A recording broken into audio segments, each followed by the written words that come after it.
అందరికీ నమస్కారం. ఈరోజు మనం మేషరాశి వారి గురించి తెలుసుకోబోతున్నాం. మేషరాశి వారి ఇంట్లో ఒక దేవత తిరుగుతుంది. మరి ఆ దేవత ఎవరు? ఆ దేవత మీ ఇంట్లోనే పదే పదే తిరగడానికి కలిగినటువంటి కారణాలేమిటి? మీ జాతక ఫలితాల ఆధారంగా కొన్ని ముఖ్యమైనటువంటి ప్రధాన అంశాలు ఈరోజు మనం ఈ వీడియో ద్వారా తెలుసుకుందాం. మరి ఎవరైతే మేషరాశి వారు ఇప్పుడే గనక కొత్తగా మన ఛానల్‌ను చూస్తున్నారో దయచేసి ఛానల్‌ను సబ్స్క్రైబ్ చేసుకొని వీడియోకి లైక్ చేసి సపోర్ట్ చేయండి. అలాగే వీడియోను చివరి వరకు చూడండి. అప్పుడే మీకనేది పూర్తిగా అర్థమవుతుంది. ఏ దైవం మీ ఇంట్లో ఉంది? అసలు ఆ దైవం మీకు తెలియజేయబోయేటటువంటి సూచనలేంటి? పదే పదే మీ ఇంట్లో ఉండడానికి కలిగినటువంటి కారణం ఏమిటి? అసలు ఆమె మీకు ఏం చెప్పాలనుకుంటుందనేటువంటి పూర్తి అంశాలు, అలాగే మీ గుణగణాలు, మనస్తత్వం, మీకు ముందు ముందు రోజుల్లో మీరు అందుకోబోతున్నటువంటి అదృష్టం ఇవన్నీ కూడా ఈరోజు మనం ఈ వీడియో ద్వారా తెలుసుకుందాం.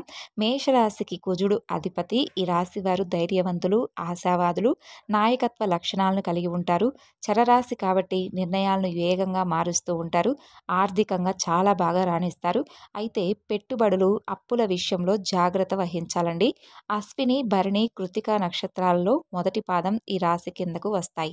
ఇక ఈ అశ్విని, భరణి అలాగే కృతిక నక్షత్రంలో కొంత భాగం నక్షత్రాలు ఈ రాశి వారికి చెందుతారు. ధైర్యవంతులుగా, ఆశావాదులుగా, చురుకైన వారుగా చాలా మంచి ప్రధాన లక్షణాలు ఈ రాశి వారిలో ఉన్నాయి. చకచకా ఆలోచిస్తారు, నిర్ణయాలు మార్చుకుంటారు, నాయకత్వ లక్షణాలు కలిగి ఉంటారు. అలాగే వీరి లక్ష్యాలను బాగా సాధించగలుగుతారు. ప్రణాళికలు వేశారంటే అవి అమలు చేయడంలో దిట్టనే చెప్పుకోవచ్చు. అయితే వ్యాపారాలు, పెట్టుబడుల ద్వారా ధనార్జన చేయగలిగినటువంటి గొప్ప సామర్థ్యం కూడా వీరికి బాగా ఉంటుంది. ఇక ఈ రాశి వారికి శుభకరమైనటువంటి రంగులు ఎరుపు, తెలుపు, పసుపు. అలాగే వీరు వజ్రం ధరించడం శుభప్రదంగా భావిస్తారు. ఇది వీరికి ఆర్థిక శ్రేయస్సుతో పాటు విజయాన్ని కూడా అందించేలా ఉంటుంది.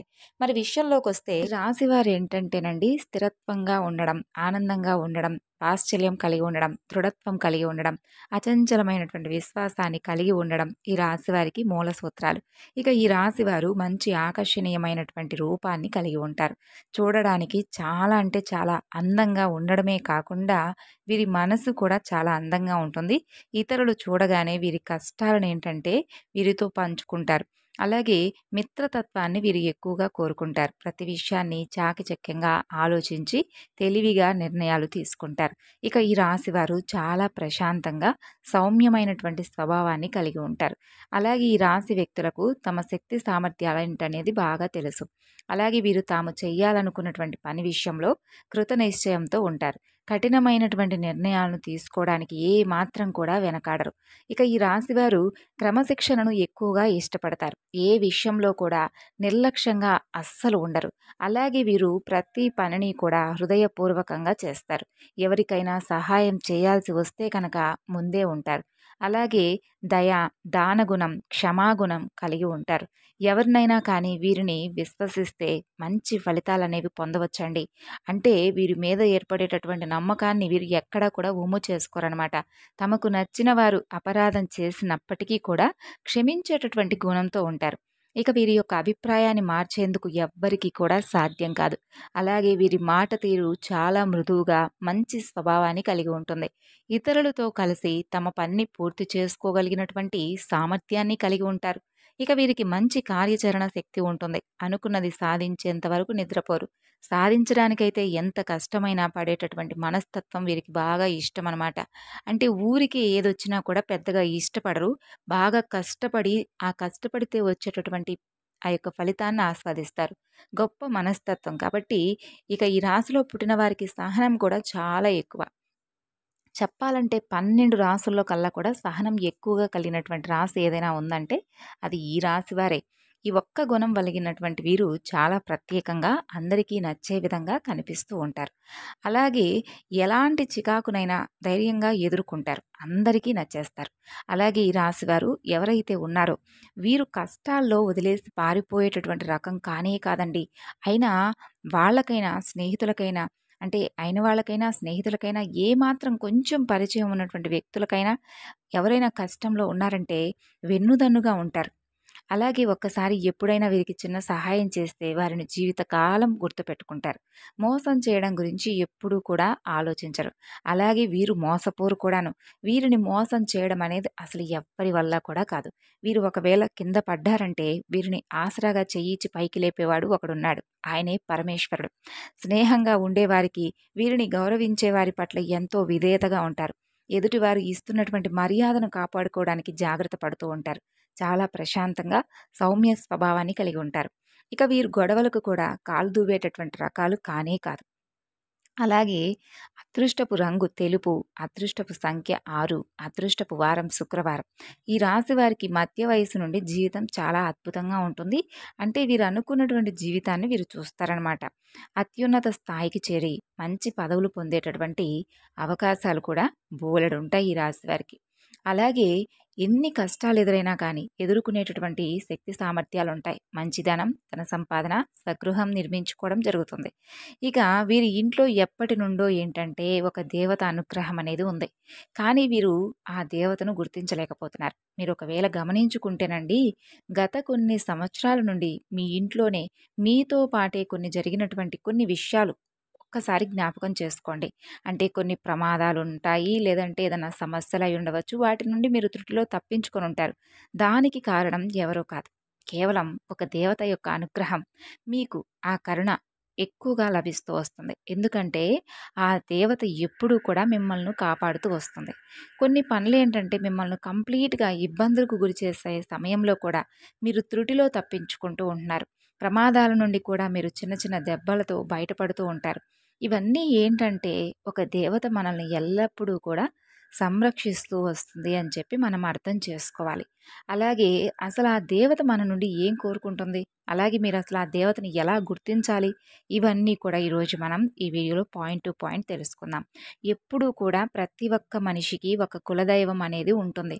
కానీ ఈ రోజుల్లో ఎవరికీ కూడా ఆ కులదైవం గురించి కానీ, కులదైవానికి సంబంధించినటువంటి పూజల గురించి కానీ పెద్దగా అవగాహన ఉండడం లేదు.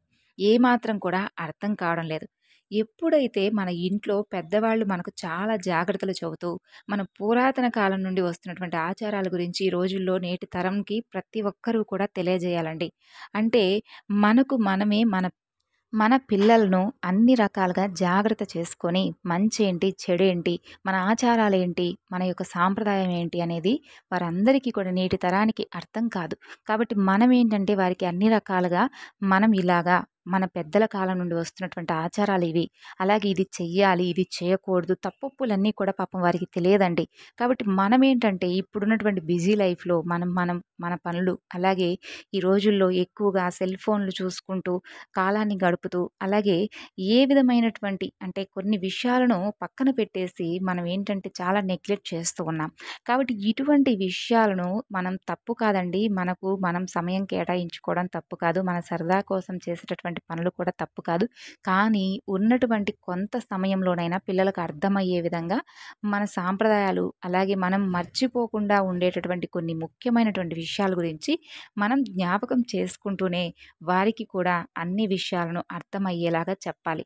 కాబట్టి ఇప్పుడు ఈ రోజుల్లో పిల్లలకి ఏది తెలీదు కాబట్టి పెద్దవాళ్ళం మనమే చెప్పాలి కాబట్టి మన ఊర్లో, మన ఇంట్లో కొలువై ఉన్నటువంటి మన ఇంటి దేవత గురించి తప్పకుండా చెప్పాలి. ఇప్పుడు పిల్లలేంటంటే మన పిల్లలతో కలిపి కొంతమంది సిటీ లైఫ్‌లో బ్రతుకుతుంటారు.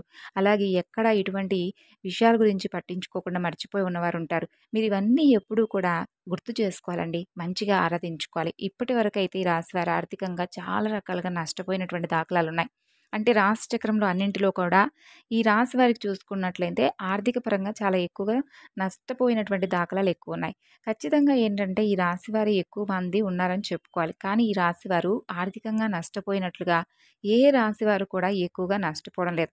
అంటే మీకేంటంటే అంటే మీరింకా ఆ నష్టం నుండి తేరుకోలేకపోతున్నారు కూడాను గమనించాలి. దీనికి కారణం మీరు మీ కులదైవాన్ని, ఇంటి దైవాన్ని మర్చిపోవడం. కులదైవాన్ని కానీ మీరు మర్చిపోతే చాలా రకాలైనటువంటి ప్రాబ్లమ్స్ అనేవి క్రియేట్ అవుతాయి. అది ఈ ఒక్క రాశి వారికే కాదండి. ఏ రాశి వారికైనా, ఏ మనిషికైనా కానీ తప్పకుండా మనం మన ఇంటి దైవాన్ని ఆరాధించుకోవాలి. అలాగే మనకెప్పుడు కూడా ఈ విధంగా ఎందుకు జరుగుతుందని ఆలోచనలో ఉండిపోతున్నాం కానీ, అసలు ఆ విషయం ఏమిటా?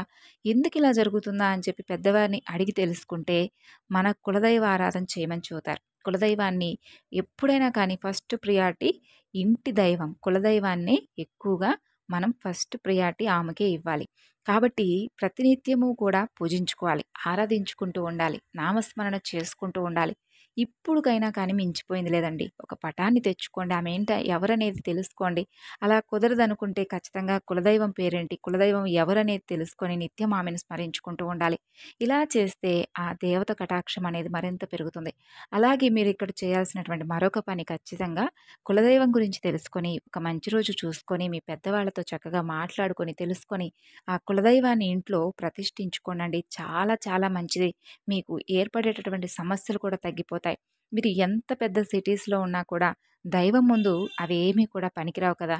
మనకి ఏది కూడా దైవానుగ్రహం లేనిదే మనం ఏమీ చేయలేం. కాబట్టి ఖచ్చితంగా ఈ రాశివారు ఆ దైవానికి సంబంధించినటువంటి ఎటువంటి పనైనా కానీ నెగ్లిజెన్స్ చేయడం అనేది అస్సలు మంచిదనేది కానే కాదు. కాబట్టి ఆమె ఎవరు, ఏంటనే విషయాన్ని క్లియర్‌గా తెలుసుకోండి. మీ కులదైవం గురించి పెద్దవాళ్ళని అడిగి ఖచ్చితంగా తెలుసుకొని, కులదైవాన్ని మీరు ఏ విధంగా ఆరాధించుకోవాలి, ఏ విధంగా పూజ చేసుకోవాలో తెలుసుకొని ఇంట్లో స్థాపించుకోండి. అలాగే మీ యొక్క కులదైవం పేరేంటనేది కూడా తప్పకుండా మీరైతే కామెంట్ రూపంలో మాత్రం మర్చిపోకుండా తెలియజేయండి. ఇప్పుడు అందరికీ కూడా ఒక్కొక్కరికి ఒక్కొక్క ఇంటికి సంబంధించినటువంటి దేవత ఉంటుందండి. ఎవరి కులదైవం ఎవరనేది ఎవరు కూడా చెప్పలేరు. కేవలం మీ పెద్దవాళ్ళు, మీ ఇంట్లో వాళ్ళు, మీ కులానికి సంబంధించినటువంటి పెద్దవాళ్ళు మాత్రమే చెప్పగలరు. అలాగే మీ యొక్క అంటే ఆహ్, ఈ యొక్క గోత్రనామాలకు సంబంధించిన విషయాలన్నీ కూడా చెప్పినట్లయితే మీకు తెలిసినటువంటి ఎవరైనా జ్యోతిష్య నిపుణులు కూడా చెప్పడానికి అవకాశం ఉంటుంది. కాబట్టి తెలియనటువంటి వారు ఇటువంటి విషయాలను తెలుసుకోండి. ఎప్పుడు చూసినా కూడా మీరు ఎంతో శ్రమ పడుతూ ఉంటున్నారు. అలాగే ఒక పనిని ఎంతో శ్రద్ధగా చేస్తూ ఉంటారు. కానీ లాస్ట్ మూమెంట్‌లో అది విఫలమవుతూ ఉంది. దానికి కారణం ఓపెన్‌గా ఉండడం. ఎప్పుడూ కూడా ఏ పనైతే మీరు చేయాలనుకుంటున్నారో ఆ పనిని ముందుగానే ఓపెన్ అయిపోయి అందరికీ చెప్పేసుకోవడం. మేము పలానా పని చేయాలనుకుంటున్నాము. ఆ పని అందులో అంతకుముందు బాగా ఉంది. ఇప్పుడు ఆపేసాం. మళ్ళా స్టార్ట్ చేయబోతున్నాం. అందులో మంచిగా అంటే ఆర్థిక పరంగా బాగా ఉంటుంది. ఇటువంటి విషయాలన్నీ కూడా పక్కవారికి షేర్ చేసుకోవడం అనవసరం అండి. ఎందుకంటే మీరు ఎవరికీ చెప్పకుండా శ్రద్ధతో చేయండి. ఎంతో కష్టపడి మీరు పని చేసేవారు. అలాగే మీ మీద నమ్మకం పెట్టుకోండి. ఇంట్లో వాళ్ళకి అప్పజెప్పండి. దైవం మీద నమ్మకం పెట్టుకొని పనిని స్టార్ట్ చేయండి. ఆ పని చేసిన తరువాత అప్పుడు మీకేదైనా సక్సెస్ వస్తే మేమిలా చేసాము. మాకొక రూపాయి మిగిలాయని చెప్పి చూసుకోండి. మీకే తెలుస్తుంది. ఎటువంటి ఆటంకాలు లేకుండా ఎంత చక్కగా ఆ పననేది పూర్తయిందనేది. ఇక ఈ రాశివారు ఖచ్చితంగా మీరు పని చేస్తారు. టాలెంట్‌గా ఉంటారు. మీ పక్క నుండి అంటే మీకు పక్క నుంచి కానీ, వేరే వాళ్ళ నుండి కానీ పెద్దగా సపోర్ట్ కూడా మీకు దొరకదండి. మీకు మీరే శ్రమ చేసిన వారు. కానీ ఏంటంటే మీకు సపోర్ట్ అనేది దొరికితే మాత్రం మీరు అవకాశాన్ని అందుకుంటారు. కానీ మీకు ఆ సపోర్ట్ లేకపోవడం వల్ల మీరు ఎక్కువ శాతం ఫీల్ అవుతూ ఉంటారు. అయితే ఇక మీదట మీరు బాధపడవలసినటువంటి అవసరం కూడా లేదు.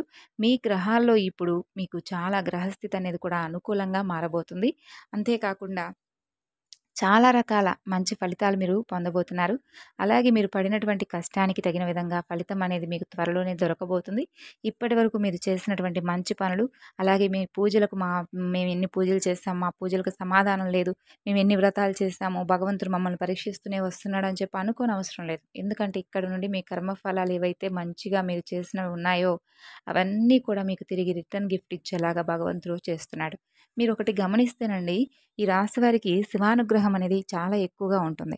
మీరు ఎన్నిసార్లు కష్టనష్టాలు అనుభవించినప్పటికీ కూడా చేయూతను అందించి మరి చెయ్యి పట్టుకొని మరి పైకి లేపుతూనే ఉంటాడు పరమేశ్వరుడు. నేనున్నాను. నేను మీకు ఒక రక్షణ కవచంలా ఉంటున్నాను. మీరు నన్ను గుర్తించండి. అలాగే కులదైవాన్ని ఆరాధించండి. అలాగే నా నామస్మరణ చెయ్యండి. మంచి పనులు మీరు ఎలాగో చేస్తారు. మంచి కర్మలు చేస్తారు. మీకు తగిన విధంగా నేను అన్ని రకాలుగా కూడా మీకు సపోర్ట్ అనేది ఇస్తున్నప్పటికీ మీరు ఎందుకు తెలుసుకోలేకపోతున్నారని చెప్పేసి భగవంతుడు మీకు ఒక మంచి అవకాశాన్ని ఇవ్వబోతున్నాడు. కాబట్టి ఇలాంటి అవకాశాలను మనం అందిపుచ్చుకొని మనకి ఏదైనా ఒక విషయం తెలిసినప్పుడు దాని గురించి ఒకటికి 2 సార్లు అర్థం చేసుకొని పదే పదే ఇటువంటి సందేశాలను మేము ఎందుకు వినాలని చెప్పి భగవంతుడు సంకల్పించుకున్నాడో ఈరోజు మేము ఈ మాటలు వింటున్నాము. ఒకరి ద్వారా మాకు ఇటువంటి ఈ రకాలైనటువంటి సూచనలు, ఈ రకమైనటువంటి మాటలు మేము ఎందుకు వింటున్నాము అనేది అదంతా కూడా భగవంతుడి సంకల్పమే అని చెప్పి నమ్మండి. ఇవేమీ కూడా చెడ్డ మాటలు కాదు. అలాగే మభ్యపెట్టవలసినటువంటి అవసరమైనటువంటి మాటలు అంతకన్నా కూడా కాదు. ఇందులో చెప్పినటువంటి విషయాలు ఏవి కూడా తప్పుడు మాటలు కూడా కాదు. మీకు అన్ని రకాలుగా కూడా పనికొస్తాయి. అంతేకాకుండా మీ మంచికి అలాగే మీకేదైనా కానీ బాధ కలిగినటువంటి సందర్భాలు ఇటువంటివి ఏవైనా ఉన్నా కూడా దూరం చేసుకోవడానికి ఇవి బాగా ఉపయోగపడేటటువంటి మాటలు కాబట్టి ఎక్కడా కూడా జాప్యం చేయకుండా చక్కగా దైవారాధన చేసుకోండి. మీ మనసును ప్రశాంతంగా ఉంచుకోండి. అన్ని రకాలైనటువంటి సమస్యల నుండి విముక్తి పొందేలాగా భగవంతుడు మీకు దారి చూపించాలని, మీ లైఫ్ అనేది సక్సెస్‌ఫుల్‌గా మరింత ఎక్కువగా రన్ అవ్వాలని, మీరు కన్న కలలన్నీ కూడా నిజమవ్వాలని మనస్ఫూర్తిగా కోరుకుంటూ థ్యాంక్స్ ఫర్ వాచింగ్.